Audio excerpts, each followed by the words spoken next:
Hi friends, good morning. આજે આપણે Hofmann વિઘટન પ્રક્રિયા સમજવાની છે. Preparation of amine Hofmann degradation reaction. તો હોફમેન ડિગ્રેડેશન રિએક્શન શું કરે છે? એમાં જેઈ નીટમાં હોફમેન ડિગ્રેડેશન રિએક્શન એટલે કે હોફમેન વિઘટન પ્રક્રિયાનો પ્રશ્ન વારંવાર પૂછાય છે.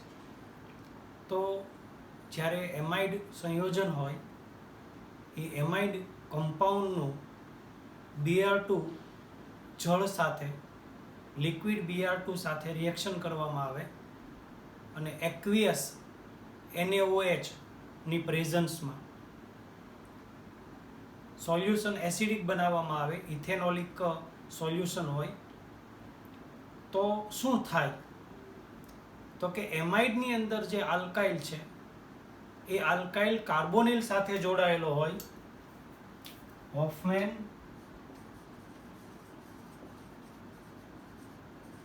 Degradation reaction. હોફમેન વિઘટન પ્રક્રિયા. હું એમ કહેવા માંગુ છું કે આ એમાઇડ છે RCONH2.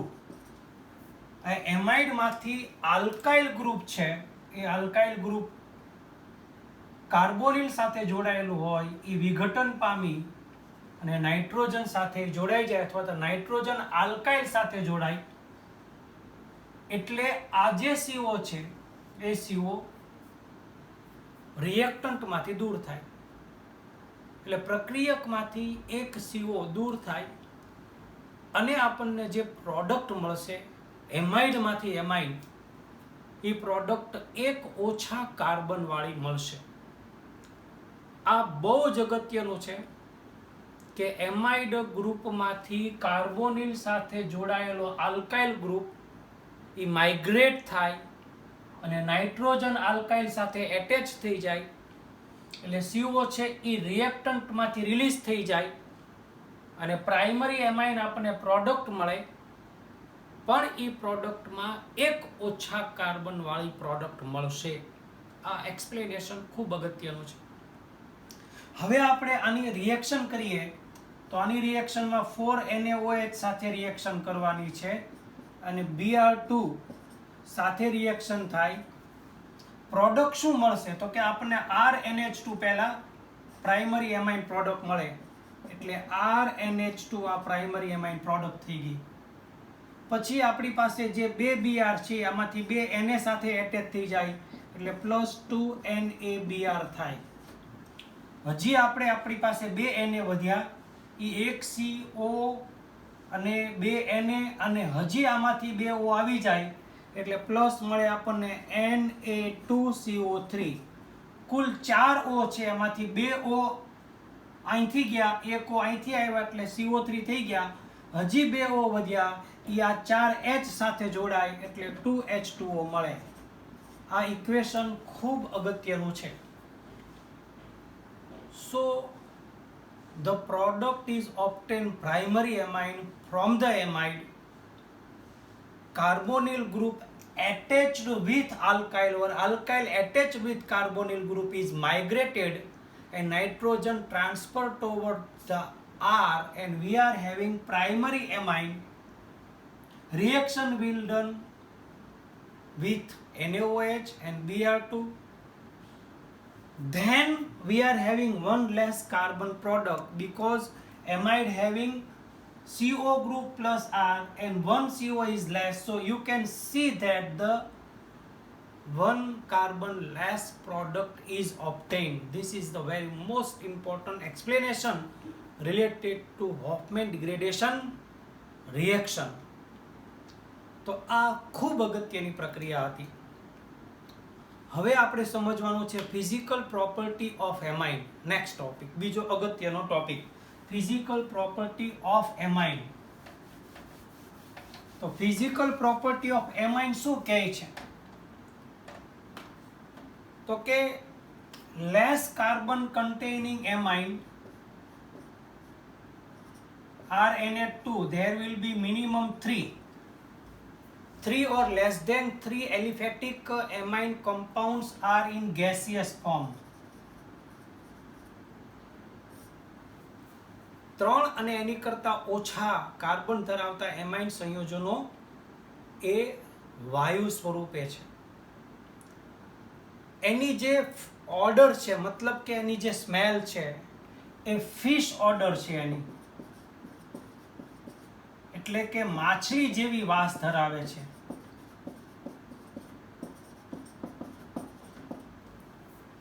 પછી જ્યારે કાર્બનની સંખ્યા છે એ 4 અથવા એની કરતા વધુ હોય તો એ સોલિડ ફોર્મમાં આવી જાય, એટલે કે ઘન અવસ્થામાં એ આવી જાય. જનરલી એ કલરલેસ હોય છે. એટલે એનિલિન છે ને એ એનિલિન કલરલેસ છે,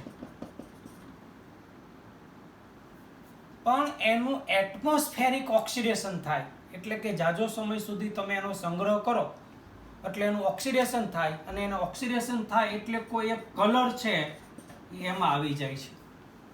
એટલે આમ એ જનરલી કલરલેસ છે, પણ એનું ઓક્સિડેશન થવાથી એમાં કલર આવી જાય છે. હવે આપણે એવું સમજીએ કે 3 સુધીના એલિફેટિક છે, એ 3 સુધીના એલિફેટિક એમાઇન સંયોજનો છે, એ એમાઇન સંયોજનો સોલ્યુબલ ઇન વોટર છે.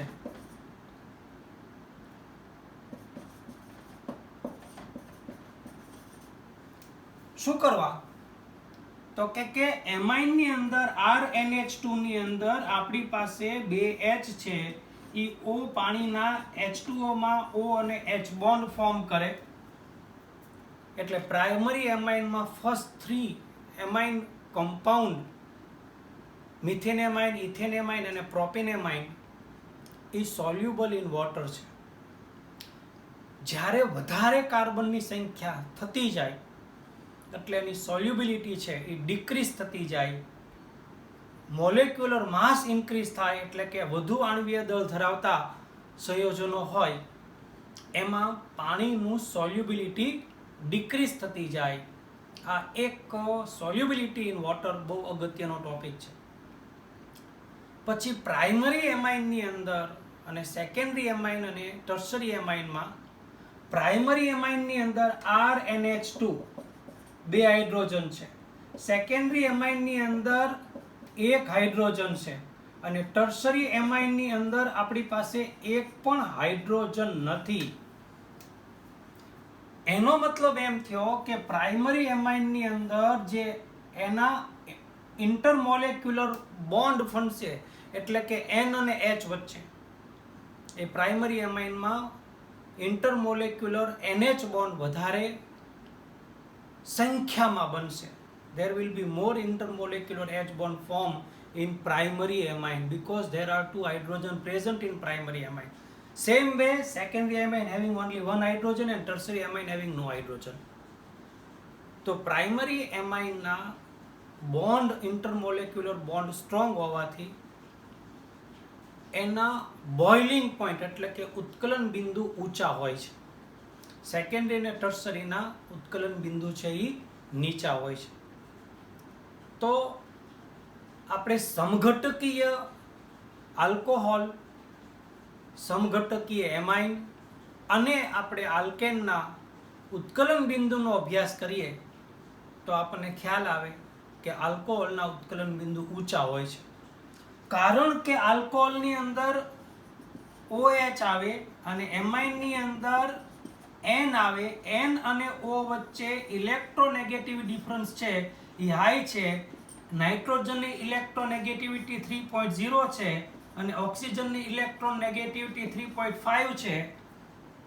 એટલે બ્યુટેનોલ અને બ્યુટેન 1 એમાઇનની તમે બોઇલિંગ પોઈન્ટની કમ્પેરિઝન કરો તો બોઇલિંગ પોઈન્ટ છે એ બ્યુટેન 1 ઓલના હાઈ આવશે, કારણ કે ઇલેક્ટ્રોનેગેટિવિટી હાઈ એમ બોન્ડ સ્ટ્રોંગ બને, અને બોન્ડ સ્ટ્રોંગ બને એટલે બોઇલિંગ પોઈન્ટ હાઈ આવે. આ બહુ સરસ મજાનું એક્સપ્લેનેશન છે. રિપીટ કરાવું કે 3 less than 3 or 3 carbon containing amine are in gaseous form. More than 3 carbon containing amine are in solid form. Generally it is orderless. But aliphatic amine which are having 3 carbon is fish order. Number of molecular mass increase, then solubility decrease. Primary amine having 2 hydrogen, so intermolecular bond between amine-amine compound will be strong. Secondary amine having only 1 hydrogen, so where there will be weak bond, and tertiary amine having no hydrogen, so there will be very weak bond.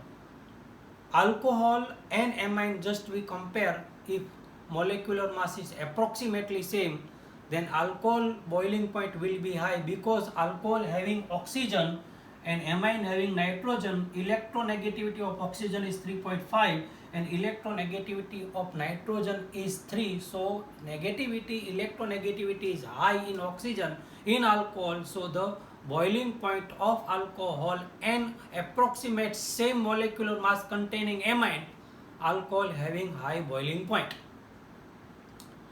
Just see the intermolecular bond between 2 amine, primary amine compound is formed.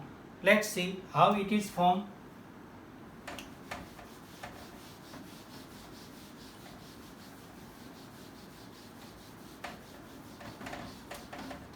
So we are having RNH2, this is primary amine, RNH2, this is primary amine. You just rotate R in place of H, then we are having N, R, H and H. You again rotate R, then N, R, H and H. You just do these 3 figure first.